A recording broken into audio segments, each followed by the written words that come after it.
사랑하는 성도 여러분, 이 세상 모든 인간이 인생을 살아가면서 끝내 스스로 해결하지 못한 난제 한 가지가 있는데요. 그것은 바로 고난의 문제입니다. 왜 그렇습니까? 우리 인생에 고난의 문제가 그치지를 않죠.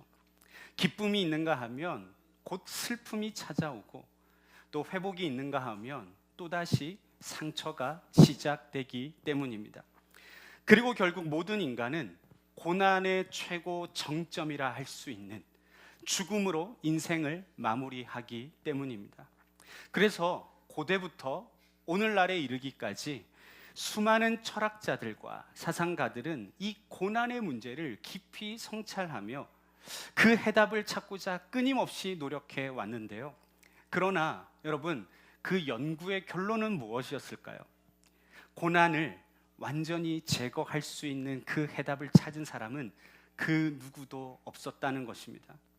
그렇기 때문에 19세기 독일의 철학자였던 쇼펜하우어는 인생을 이렇게 정의했습니다. 인생은 고통과 권태 사이를 오가는 진자 운동이다. 여러분, 진자 운동이 무엇인지 알고 계시죠? 시계추처럼 일정한 속도와 리듬으로 한쪽에서 다른 쪽으로 끊임없이 오가는 운동을 진자 운동이라 부르죠. 그러므로 쇼펜하우어의 눈에 비춰진 인생은 어떤 인생이었던 것입니까? 행복과 기쁨이 지속되는 삶이 아니라 고통과 그 권태 사이를 반복적으로 오가는 존재였던 것입니다. 그는 말합니다. 고난은 우리 인생 가운데 일어나는 몇몇 예외적인 사건이 아니라 인간 존재의 구조 자체라고. 즉, 고난은 어쩌다 생긴 문제가 아니라 우리 인간 존재의 디폴트 값, 즉 기본 값이라는 것입니다. 여러분, 그렇다면 여러분, 예수님을 믿고 살아가는 우리 그리스도인들은 어떻겠습니까? 우리 역시 예외가 아니죠. 우리 또한 이 땅을 살아가면서 수많은 실존적인 문제와 고난을 마주하며 살아가고 있는데요. 우리들 역시 질병의 문제, 금전의 문제, 관계의 문제, 미래에 대한 불안과 두려움까지 동일하게 겪고 살아가고 있습니다. 사랑하는 성도 여러분, 그렇다면 여러분, 그런데 우리 그리스도인들이 세상 사람들과 달리 겪게 되는 특별한 고난 한 가지가 있는데요. 그것은 바로 하나님께서 보여주신 비전과 말씀에 순종하며 나아갔음에도 불구하고 겪게 되는 고난과 어려움입니다. 사랑하는 성도 여러분, 하나님의 말씀에 순종해 나아간 거예요. 하나님께서 보여주신 그 비전을 따라 걸어간 것입니다. 그렇다면 여러분, 그 길은 어떤 길이어야 하겠습니까? 우리들은 보통 이렇게 기대하죠. 하나님께서 모든 것들을 미리 예비해 두시고 막힘없는 탄탄대로가 펼쳐질 것으로 기대합니다. 하나님이 보여주신 그 비전을 붙들고 하나님의 말씀에 순종하며 그 발을 내딛었기 때문에 당연히 하나님께서 예비해 두신 축복이 눈앞에 펼쳐질 것이라 기대하는 것이 우리의 솔직한 마음 아니겠습니까? 그런데 여러분, 현실은 어떻습니까? 우리의 기대와 달리 오히려 고난이 시작되기도 하고 문제가 커지기도 하며 예상치 못한 벽에 서게 될 때도 너무나 많은 것 같습니다. 사랑하는 성도 여러분, 그렇다면 우리가 하나님의 말씀에 순종하며 나아가는 그 과정 속에서 겪게 되는 그 고난과 그 어려움을 우리는 어떻게 받아들여야 하겠습니까?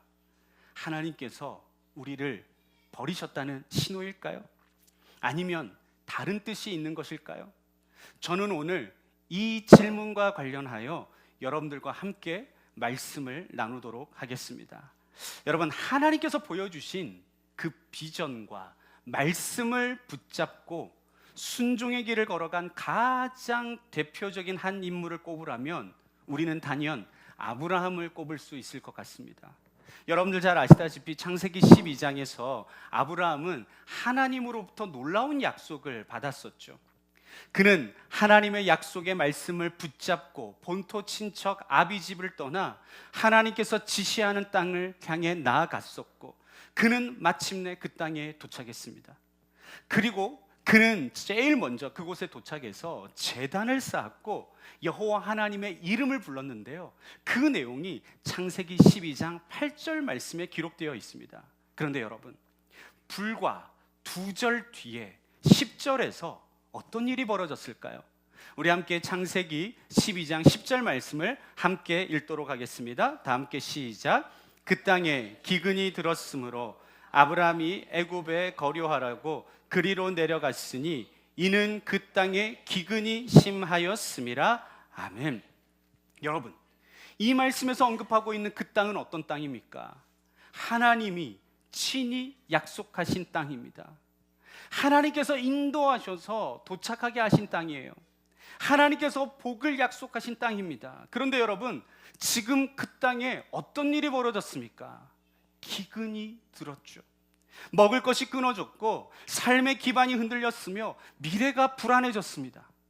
하나님께서 약속하신 땅에 기근이 들다니, 여러분 솔직히 인간적으로 생각해 볼 때 잘 이해가 되지 않지 않습니까? 그런데 여러분, 성경을 조금만 더 읽어보면 이와 같은 일들이 아브라함 한 사람에게만 일어난 일들이 아니었더라고요. 요셉도 마찬가지입니다. 여러분, 요셉은 형들의 시기를 받아 어디로 팔려갔어요? 애굽으로 팔려갔잖아요. 물론 아버지 야곱의 편애 때문에 이와 같은 고난을 받았다 할 수도 있지만, 그러나 성경이 보여주는 가장 결정적인 이유는 하나님께서 요셉에게 보여준 꿈 때문이었다는 거예요. 하나님께서 요셉에게 어떤 꿈을 보여주셨습니까? 형들의 곡식단이 요셉 자신의 단에 절하는 꿈을 보여주셨고, 해와 달과 11별이 자신에게 절하는 그 꿈을 보여주셨죠. 그 꿈은 단순한 상상이 아니라 하나님이 보여주신 계시요 비전이었습니다. 그런데 그 꿈이 여러분 요셉의 인생의 문을 축복의 문으로 활짝 열어주었나요? 아니죠.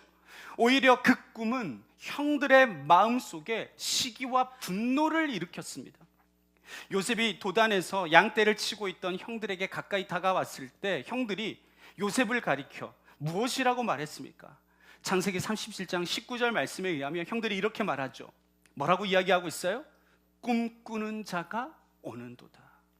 여러분, 이 말 속에는 조롱이 담겨 있고 비웃음이 담겨 있으며 분노가 담겨 있죠. 그러므로 형들이 요셉을 죽이고자 하는 마음을 품고 결국 그를 애굽에 팔아버리게 된 가장 결정적인 이유가 무엇인 것입니까? 그것은 하나님께서 요셉에게 보여주신 바로 그 꿈 때문이었던 것입니다. 여러분, 오늘 어떤 날입니까? 3월 1일 어떤 날이에요? 3.1절이죠. 여러분 잘 모르세요? 3.1절이죠. 그런데 오늘은 저에게 있어서는 개척한 지 정확히 3년 6개월이 되는 주일입니다. 3년하고 반이 정확하게 지났어요.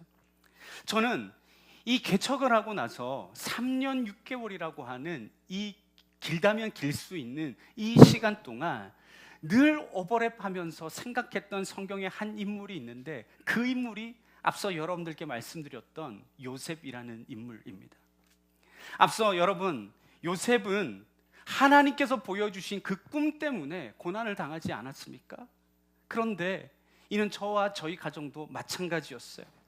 3년 6개월이라는 시간 동안 개척하라는 그 하나님의 비전 때문에 기쁜 날도 있었어요. 하지만 그보다 훨씬 많은 고난과 어려움의 시간들을 지나야 했었습니다. 그래서 저는 오늘 그 3년 6개월 동안의 그 시간들에 대한 그 간증을 잠시 여러분들과 함께 나누고자 합니다. 4년 전 기도 중에 하나님께서 개척하라는 그 마음의 감동을 저와 저희 아내에게 주셨어요. 그래서 그 약속의 말씀을 받고 2달 동안 두려움에 떨며 잠못 이루지 못하던 그러한 시간들이 있었습니다. 그런데 여러분, 요즘 개척한다고 하면 3가지 조건이 만족할 때 개척을 하는데, 모 교회의 지원이 있거나 또 재정적 지원이 있거나 또 함께 나갈 개척 멤버들이 있을 때 시작하는 경우가 대부분인데, 하나님께서는 그냥 달랑 우리 가족 5명만 나가서 개척하라 하셨습니다. 그것도 코로나가 끝나기 전이었는데 말이죠. 솔직히 너무 두려웠습니다. 하지만 하나님의 비전을 붙들고 순종하기로 결단했습니다. 주변에서 얼마나 많이 말렸는지 모릅니다. 걱정되셨기 때문이겠죠. 솔직히 저희도 많이 두려웠습니다. 그러나 하나님께서 함께 하신다고 약속하셨기 때문에 개척의 발을 내딛었어요. 그런데 여러분, 개척의 길을 내딛자마자 놀라운 하나님의 역사가 일어났습니다. 개척 예배를 드리고 난 바로 다음 주, 저희는 우리 가족 5명이서만 예배 드릴 줄 알았어요. 그런데 제가 잘 알지도 못하는 분이 그 교회 간판도 없는 그곳에 찾아오시는 것 아니겠습니까? 간판도 없는 교회에 한 주 한 주 성도들이 모여들기 시작했습니다. 여러분들 잘 아시다시피 처음 개척했을 때 교회 건물 없었고 이봄학교에서 예배를 드렸었잖아요. 주일만 빌려서. 그런데 1년 만에 이 자리에서 입당 예배를 드리게 되었었죠. 모든 것이 기적이었고 이 모든 것은 다 하나님께서 하신 일이었습니다. 그런데 1주년을 지나 교회가 계속해서 부흥해 가던 그 시절에 하나님께서 제 아내에게 공부방을 내려놓으라는 마음을 주셨어요. 사실 저희가 개척을 결단하고 그 힘든 시간을 버틸 수 있었던 가장 큰 원동력은 아내의 공부방 그 수입이 있었기 때문이었습니다. 그 수입이 있었기에 사택도 감당할 수 있었고 생활도 유지할 수 있었던 거죠. 그런데 하나님께서 그것을 내려놓으라 말씀하신 거예요. 그래서 저희는 또 순종했습니다. 34명이나 되었던 그 아이들을 그 주변에 있는 좋은 학원에 다 연결해주고 아무런 미련 없이 공부방 문을 닫았어요. 그 당시 저희는 어떻게 생각했냐면, 하나님께서 더 큰 부흥을 예비해 두셨구나. 그래서 이제 저희 아내도 함께 사용만 하라고 이제 공부방을 이렇게 내려놓게 하셨구나. 오히려 하나님께서 부흥시켜 주실 것에 대한 부푼 기대감이 있었어요.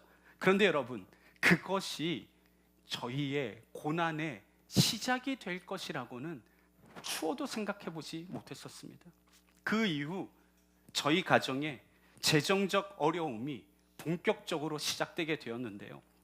여러분, 개척 시작부터 교회에서 사택을 제공할 수 없는 형편이었기 때문에 저희가 직접 사택을 구했었죠. 월세로 구했었습니다. 보증금을 마련하기 위해 고금리 대출을 쓸 수밖에 없었고 그 이자는 16%에서 19%였습니다. 뿐만 아니라 원금과 이자를 함께 갚아야만 했었어요. 그러다 보니 교회에서 받았던 모든 사례는 거의 그대로 대출 상환으로 다 들어가 버리게 되었습니다. 그렇기 때문에 생활이 거의 불가능에 가까웠었죠. 그래서 이 같은 어려움을 그 당시 교회 재정을 담당하던 집사님들께 알렸었고 일정 부분을 교회에서 도움을 받게 되었습니다. 하지만 여러분들 잘 아시다시피 그 부분으로 인해 일부 성도님들과의 사이에서 오해가 발생하게 되었었죠. 그래서 저는 그때 그렇게 말씀을 드렸습니다. 우리 교회가 일반적으로 잘 정착하고 재정적으로 안정된 교회가 아니라 우리 교회는 개척교회다. 모든 것을 처음부터 세팅해 나아가고 모든 것이 부족한 교회다.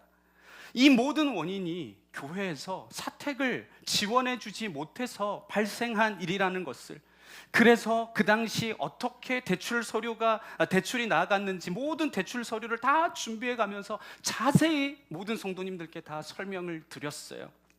그런데 그분들이 사례비 외에 지원되던 모든 항목들을 다 삭제시키고 교회를 떠나가 버리셨어요.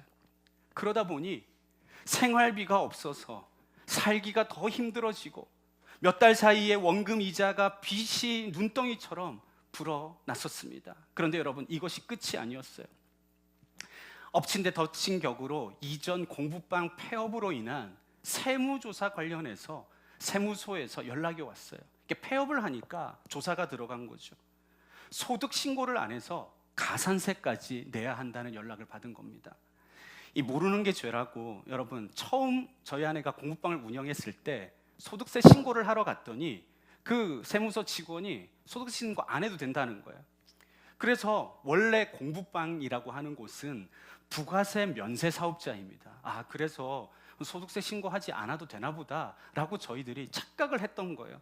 그런데 그 당시 직원이 하지 않아도 된다라고 한 것은 소득이, 이 공부방으로 벌어들이는 그 소득이 일정 수준에 미치지 못해서였던 거였고, 소득이 일정 이상 부분에 늘어난 이후에는 반드시 했었어야 됐던 거예요. 그런데 우리는 그것을 몰랐던 겁니다. 일부러 탈세를 하려고 했던 게 아니고 몰라서 그랬던 것이죠. 그 결과 그동안 내지 않았던 소득세에 가산세가 붙고, 또 한 달이 지나고 나니 그동안 지원받았던 자녀 양육비, 근로장려금 등 환급하라는 고지서가 날라오고, 또 그로 인하여 건강보험료를 다시 산정한다는 고지서가 날라오는 등 각 고지서마다 몇백만 원의 단위로 엄청난 세금들을, 폭탄을 저희들이 맞게 된 거예요. 그 결과 어떻게 됐겠어요? 그렇지 않아도 어려웠는데 더 어려워지게 됐고, 완전 빚이 눈덩이처럼 불어나더라고요. 그러자 어떤 일이 바로 벌어지게 됐나? 저희 아내의 건강까지 무너지더라고요. 그때 아내가 울면서 말했습니다. 내가 몸이라도 건강하면 내가 나가서 벌 텐데 하고 말이죠.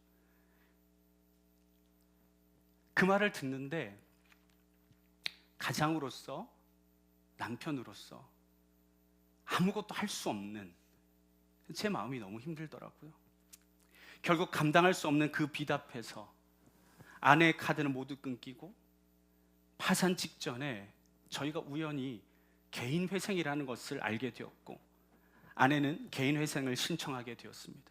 그래서 아내는 지금도 신용으로 제약되는 것들이 너무나도 많은 상황 속에 놓여 있습니다. 아내는 법원에서 판사님께 그간 살아온 삶과 변제 계획에 대한 진술서를 쓰는데 얼마나 많은 눈물이 나는지 몰랐더라고 저에게 이야기했었어요. 바로 그 시기가 언제였냐면, 작년 여러분 저희 처가댁에 함께 놀러 갔던 때 기억나시죠? 그 시기가 바로 그 때였어요. 법원에 출석하여 서 있던 아내의 모습, 너무 초라해 보였습니다. 그 당시 제 아내 하나님께 이렇게 울면서 부르짖었어요. 하나님, 말씀하신 대로 순종하며 개척하고 공부방도 정리하라고 지금까지 해서 정리했는데 왜 제가 지금 법원 앞에 서 있어야 합니까? 아내는 밤마다 울면서 잠들었고, 하나님, 천국 가고 싶어요. 그런 고백이 절로 나오더라고 말씀했어요. 사랑하는 성도 여러분, 저희 가정은 이렇게 긴 고통의 시간을 2년 가까이 지나왔습니다. 사랑하는 우리 알파인 여러분, 그렇다면 왜 하나님께서는 아브라함에게, 요셉에게, 그리고 저희 가정과 더 나아가 하나님의 말씀에 순종하며 나아가는 자들에게 이 같은 고난과 시련을 허락했을까요? 여러분들은 그 해답이 무엇이라 생각하십니까? 그 해답이 창세기 50장 20절 말씀에 기록되어 있는데 우리 함께 읽어볼까요? 다 함께 시작. 당신들은 나를 해하려 하였으나 하나님은 그것을 선으로 바꾸사 오늘과 같이 많은 백성의 생명을 구원하게 하려 하셨나니 아멘. 사랑하는 성도 여러분, 이 말씀에 의하면 하나님께서 요셉에게 고난과 시련을 허락하신 이유가 무엇입니까? 그것은 바로 많은 백성의 생명을 구원하게 하시기 위함이었다라고 말씀하고 있죠.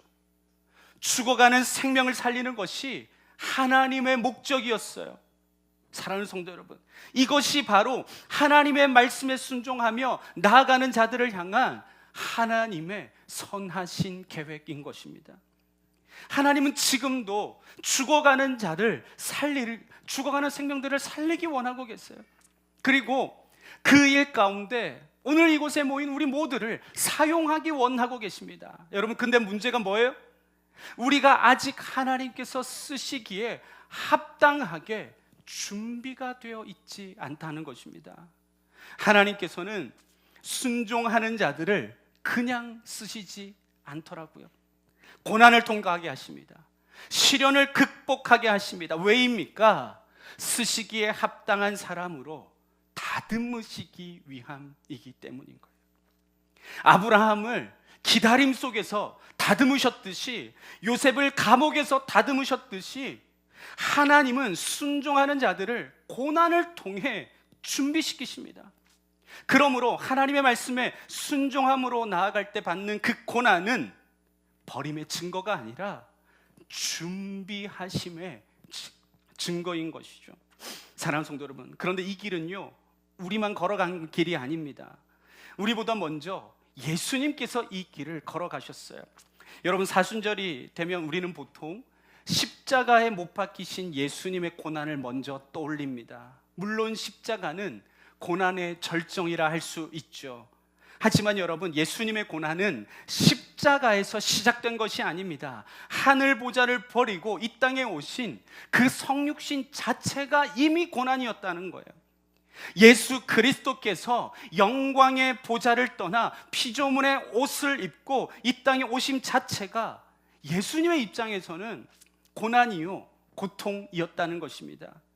이것이 무엇을 의미하는지 저희 예를 들어서 쉽게 여러분들께 한번 설명드려 볼게요. 여러분들 잘 아시다시피 저희가 지금 상가 3층에서 살고 있지 않습니까? 제일 꼭대기층에 살고 있어요. 개척하기 전에는 감사하게도 교회에서 사택을 제공해 주셨기 때문에 항상 아파트에서 생활을 했었습니다. 그런데 개인 회생 이후에 어려워져서 관리비가 없는 상가로 이사하게 된 것입니다. 이 상가 10년이 된 이 상가 주택이라 여름에는 무척 덥고 또 겨울에는 무척 추운 곳입니다. 그런데 여러분, 얼마 전에 알게 되었어요. 저희 아이들이 친구들에게 우리 집을 잘 알려주지 않는다는 사실을 알게 되었습니다. 대부분 친구들 다 아파트 사는 거예요. 그런데 상가 3층에 산다고 말하기가 이 사춘기인 우리 둘째, 셋째에게는 그 집이 부끄러웠던 거죠.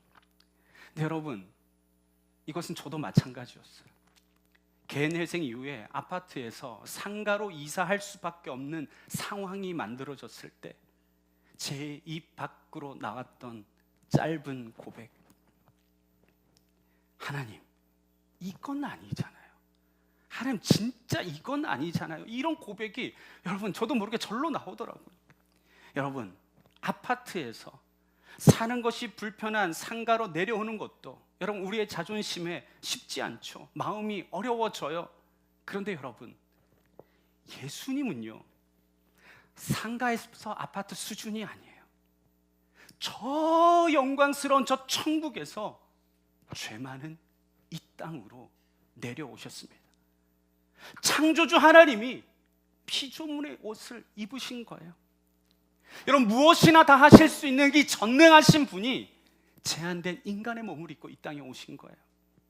영원하신 분께서 시간 속으로 들어오시고 거룩하신 분이 죄인들 한가운데 내려오셨습니다. 그러니 여러분, 이것이 어떻게 고난과 고통이 아니라 할 수 있겠습니까? 그렇다면 여러분, 예수님은 왜 이 땅에 내려오셔서 이와 같은 고난과 고통을 겪으셔야 하셨습니까? 그 답이 오늘 본문에 나와 있어요. 우리 큰 목소리로 마가복음 10장 45절 말씀 함께 읽겠습니다. 다 함께 시작. 인자가 온 것은 섬김을 받으려 함이 아니라 도리어 섬기려 하고 자기 목숨을 많은 사람의 대속물로 주려 함이니라. 아멘. 사랑하는 성도 여러분, 이 말씀에 의하면 예수께서 이 땅에 오신 목적이 뭐예요? 섬김을 받으려고 오신 거예요? 대접받으려고 오신 거예요? 아닙니다. 예수님은 섬기려 오셨고 많은 사람들을 살리기 위해 자기의 목숨을 대속물로 주시기 위해 이 땅 가운데 오셨습니다. 그러므로 여러분, 예수께서 이 땅에 오신 목적은 단 하나입니다. 생명 살리는 것. 이것 때문에 이 땅에 오셔서 고난을 받으시고 고통을 당하셨던 것입니다. 여러분, 요셉도 생명 살리기 위해 고난을 통과했었죠. 예수님도 생명을 살리기 위해 고난을 통과하셔야만 하셨습니다. 그렇기 때문에 하나님께서는 오늘 저와 여러분 우리 모두를 순종의 길로 부르실 때에도 우리 인생을 편안하게 하시려고 부른 것이 아니라, 우리를 유명하게 하려고 부르신 것이 아니라, 우리를 통해 생명을 살리기 위해 우리를 부르시고 우리로 하여금 그 고난의 길을 통과하도록 하신 것입니다. 그러므로 우리가 하나님의 말씀에 순종하며 나아가는 그 과정 속에서 겪게 되는 고난과 고통은 하나님께서 우리를 버리심의 그 증거가 아니라, 실패의 증거가 아니라 생명을 살리는 사람으로 우리를 빚으시는 그러한 과정인 것입니다. 그러므로 우리는 이 고난을 겪을 때 또한 그 고난이 클수록 하나님께서 나에게 맡기실 그 생명의 무게도 크다는 그와 같은 믿음으로, 원망이 아니라, 비교가 아니라, 포기가 아니라 믿음으로 통과하는 우리 모두가 될 수 있어야 하는 것입니다. 사랑하는 성도 여러분, 요셉의 경우 감옥이 끝이었나요? 아니죠.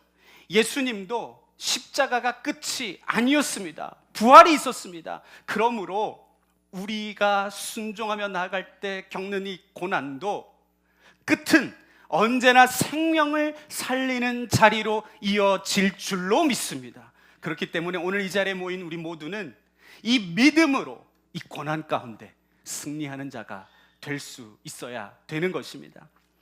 여러분들 잘 아시다시피 제가 이전까지 대형 교회에서 부목사로 사역했었잖아요.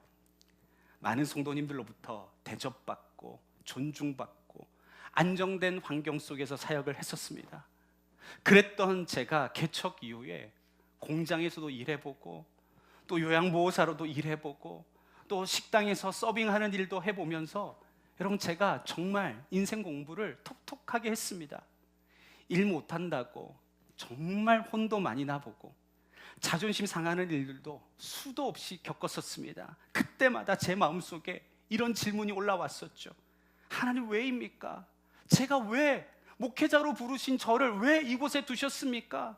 얼마나 울부짖으며 하나님께 기도했는지 모릅니다. 그런데 이제는 압니다. 하나님께서 저를 망하게 하신 것이 아니라 저를 낮추신 것이었어요. 또한 많은 생명을 살린 자로 쓰시기 위해 제 안에 있던 교만을 깨뜨리시고, 사람들의 시선을 의식하던 제 마음을 다듬으시고, 체면을 붙잡고 있던 저를 내려놓게 하신 거예요. 그리고 여러분, 이번에 이 힘든 일을 하는 그 과정 속에서 정말 힘들게 일하시는, 그 세상 속에서 일하시는 성도님들을 너무나도 많이 보게 되었어요. 그래서 저는 그들과 함께 하면서 머리로만 그분들의 형편을 아는 것이 아니라 그분들과 함께 하며 몸으로 직접 경험할 수 있게 된 것입니다. 그러므로 그 마음을 가지고 제가 앞으로도 사역에 더 집중하며 나아갈 수 있는 좋은 계기가 되게 된 것이죠. 사랑하는 성도 여러분, 이것은 저만의 이야기가 아닙니다. 하나님은 여러분들을 통해서도 많은 생명들을 살리기 원하고 계십니다. 하나님은 여러분들을 통로로 사용하기 원하고 계십니다. 그러므로 우리는 하나님의 부르심 앞에 순종하는 삶을 살아가야 할 뿐만 아니라, 이 여정 속에 힘든 고난이 혹여나 있다 할지라도 왜 나만이 아니라 하나님 저를 어떻게 빚고 계십니까? 라고 묻는 믿음의 사람이 되어야 할 줄로 믿습니다. 사랑하는 성도 여러분, 제가 지금까지 너무 힘들었던 이야기들만 많이 했습니다. 그런데 여러분, 고난 끝에 뭐가 있는 줄 아세요? 하나님께서 주시는 축복이 반드시 있어요. 여러분, 이 고난의 시간을 통과한 끝에 하나님께서 우리 알파 교회에 큰 선물을 주셨습니다. 여러분, 지금 여러분들이 보고 계시는 것처럼 우리 알파 교회에 영상 장비가 생겼어요. 그래서 지금 유튜브로 생중계로 우리 교회 예배가 나가고 있습니다. 여러분, 여기 카메라 뒤에도 카메라 보이시죠? 저 뒤에 영상 장비 있고, 오늘 원래 제가 이 구준액 마이크라고 하는 걸로 설교를 하는데 이렇게 이제 핀 마이크로 설교를 하고, 또 옆에 있는 베세다 홀에 잠옷실처럼 본당 안에서 예배드리지 못하는 분들은 또 밖에서 또 예배드릴 수 있는 이 좋은 환경이 우리 교회 가운데 이루어지게 되었습니다. 2주 전쯤에 한 집사님을 만났어요. 그 집사님께서 갑자기 저에게 그냥 뜬금없이 그냥 이야기하시는 거예요. 목사님, 교회에 필요한 것 없으세요? 라고 물으시는 거예요. 근데 원래 제가 누군가에게 먼저 찾아가서 도와달라고 부탁하지 않는 것이 개척을 하고 난 이후에 철칙으로 세웠는데, 그 이유는 개척 초기에 있었던 에피소드 때문입니다. 꽤 친밀했던 한 권사님이 계셨는데, 그 권사님 늘 입버릇처럼 교회를 세우신다고 말씀하셨던 분이셨어요. 제가 개척한다고 하니 처음으로 무엇이 필요하냐고 저에게 물어보셨어요. 그때도 제가 영상을 찍어서 올리고 싶었기 때문에 영상 장비 견적서를 보내드렸고, 다 원하는 것이 아니라 감동이 되는 것만 후원해 주시면 좋겠다고 먼저 말씀하셨기 때문에 그렇게 보여드렸습니다. 그랬더니 그분이 저와 연락을 끊으시더라고요. 제가 이 일을 경험하면서 저와 제 아내는 이것은 하나님의 사인이다. 그래서 그때 결심했어요. 절대로 사람에게 구하지 말자, 하나님께만 구하자. 이것을 철칙으로 세웠어요. 그래서 늘 필요한 것이 있을 때마다 누군가에게 부탁하지 않고 누군가에게 부담드리지 않고 늘 하나님께 기도만 했어요. 제가 작년 1년 동안 우리 교회에도 영상 장비를 갖출 수 있게 해달라고, 우리 교회도 제 설교를 이렇게 유튜브에 올릴 수 있게 해달라고 하나님께 새벽마다 제가 얼마나 하나님께 간절히 부르짖으며 기도했는지 모릅니다. 그래서인지 그날 저도 모르게 그 집사님이 뭐가 필요하냐고 물어보실 때 저도 모르게 집사님 제가 이렇게 제가 말씀드려야 될 똑같이 했어요. 이렇게 말씀드려야 될지는 모르서 그랬더니 집사님 말씀하시라는 거예요. 지금 우리 교회가 유튜브에 설교 영상이 올라가지 못하잖아요. 그 이유는 우리 교회 영상 장비가 없기 때문이에요 라고 말씀드렸더니 그 집사님 우리 교회 유튜브를 구독하고 계시는데 왜 설교 영상이 올라오지 않는지 늘 의아해 하셨다는 거예요. 그래서 솔직히 말씀드렸어요. 보통 규모가 작은 교회 같은 경우에는 교회에 무언가 필요한 것이 있을 때 임직을 하면서 장로님, 권사님, 안수 집사님, 임직자들에게 임직 헌금을 정해놓고 그 거액의 헌금이 들어왔을 때 그런 걸로 장비를 갖추는 경우가 거의 대부분인 거예요. 근데 우리 교회 그렇게 하지 않았다는 거예요. 그리고 또한 원래부터 우리 교회 재정이 너무나도 빠듯하다 보니 장비를 갖출 여력이 되지 않아서 못했습니다 라고 말씀을 드렸어요. 이 말씀을 듣자마자 그 집사님 갑자기 뭐라고 말씀한 줄 아세요? 목사님, 제가 하겠습니다. 비용이 얼마나 드나요? 라고 물어보시더라고요. 집사님, 다는 안 되고요. 이거 너무 비싸서 다는 아니고 그냥 일부만 해주셔도 돼요. 아니, 목사님, 얼마 되는지 일단 말씀을 하세요 라고 말씀하시더라고요. 한 1,500에서 한 2천만 원 정도 들어갈 것 같은데요 라고 말씀을 드렸거든요. 그러자 그 집사님 뭐라고 말씀하셨냐면, 목사님, 더 업그레이드 하지 않아도 되는 가장 좋은 걸로 하세요 라고 말씀하시면서 저희 교회에 3천만 원을 헌금해 주셨습니다. 할렐루야. 여러분, 하나님께서 그 집사님을 통해 제 기도에 응답해 주셨어요. 여러분, 요셉이 고난 이후에 뭐가 됐어요? 총리가 되었죠. 많은 사람들을 살릴 수 있도록 해 주었죠. 예수님도 십자가 고난 이후에 부활하시고 승리하셨죠. 여러분, 우리 알파 교회도 이 고난 이후에 하나님께서 이루시는 놀라운 역사가 지금부터 이제 시작되는 줄로 믿습니다. 말씀을 마무리하겠습니다. 사랑하는 성도 여러분, 제가 오늘 저희 가정에 힘들었던 그 시간들을 간증했었는데요. 여러분, 이 간증이 우리 힘든 것 좀 알아달라고 말씀드린 거 절대 아닙니다. 그리고 우리가 얼마나 어려웠는지 여러분들께 동정받고 싶어서 말씀드린 것도 절대 아니에요. 이 고난은 누가 주신 거예요? 하나님이 주셨어요.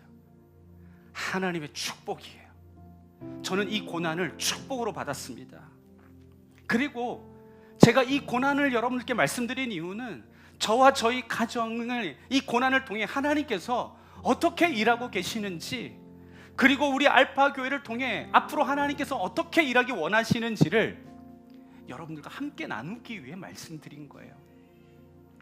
사랑하는 성도 여러분, 우리가 많은 생명을 살리는 자로 쓰임받기 위해서는요, 앞서 여러분들께 여러 번 말씀드렸던 것처럼 하나님께서 허락하신 고난의 시간을 반드시 통과해야 합니다. 그러므로 고난 속에서 여러분, 우리가 가져야 할 이 태도는 원망이 아니라, 비교가 아니라, 자기 주장도 아니라, 그리 아니하실지라도 하나님을 향하여 참 감사가 고백될 때 억지 감사 말고, 입술로만 감사 말고, 고난을 통해 깨달을 수 있는 사람만이 들을 수 있는 진짜 감사가 고백될 때, 그때 하나님께서는 예비하신 것을 행하시더라고요. 여러분, 최근에 저희의 입술 가운데 이 일이 벌어지기 전에 이 감사가 2026년부터 감사가 나오더라고요. 그리 아니하실지라도. 오늘 저희가 그리 아니하실지라도 찬양 불렀잖아요. 요즘 저희 아내가 그 찬양을 늘 부르고 있거든요. 그리 아니하실지라도 감사한다고. 이 참된 고백이 나올 때 그때가 바로 하나님의 때더라고요. 하나님께서 이러시더라고요. 앞서 말씀드린 것처럼 개척 3년 6개월 동안 저와 제 아내, 목사로서, 사모로서 정말 수치스러운 일도 많았고 말 못한 눈물도 많이 흘렀습니다. 그렇기 때문에 앞으로 또 어떤 일이 기다리고 있을지 모릅니다. 그러나 분명한 것은 하나입니다. 고난과 고통의 시간 이후에 누가 갚아주세요? 하나님께서 반드시 갚아주신다는 그 믿음을 우리가 가지고 있어야 되는 것입니다. 하나님은 빚만 지게 하시는 분이 아니세요. 눈물만 흘리게 하시는 분이 아니십니다. 하나님 반드시 하나님의 때에 갚아주시는 분이신 줄로 믿습니다. 그렇기 때문에 저는 앞으로도 하나님 영광 위에 쓰레기도 줍고, 이웃들을 위해 반찬도 또 나누고, 또 우리 보육원 아이들에게 탕수육도 튀겨주고, 환경이 어떠하든지, 형편이 어떠하든지, 사람의 말이 어떠하든지 하나님이 주신 이 사명 다하며 끝까지 나아가는 그 같은 목회자가 되겠습니다. 그러므로 환경에 흔들리지 않고, 형편에 무너지지 않고, 사람의 평가에 좌우되지 않는, 흔들리지 않는 목회자 가정이 되도록 우리 성도님들의 절실한 기도가 필요합니다. 저와 저희 아내, 저희 가정을 위해, 또 우리 알파 교회를 위해 무시로 기도해 주시기 부탁드립니다. 사랑하는 우리 알파인 여러분, 알파 교회는 사람이 세우는 교회가 아니라 하나님께서 지금까지 세우셨고 앞으로도 하나님께서 끝까지 세워 가실 줄로 믿습니다. 그리고 우리 알파인 여러분들도 하나님의 말씀에 순종해 나아가면 하나님께서 반드시 여러분들의 인생을 책임져 주실 줄로 믿습니다. 그러므로 우리 모두 이 믿음 붙들고 함께 걸어 가십시다. 그리하여 하나님 나라와 그 영광을 위해 귀하게 쓰임 받으시는 여러분들 한 분 한 분 다 되시길 주님의 이름으로 축복합니다. 축복합니다. 우리 시간 함께 찬양하고 기도하는 시간 갖도록 하겠습니다.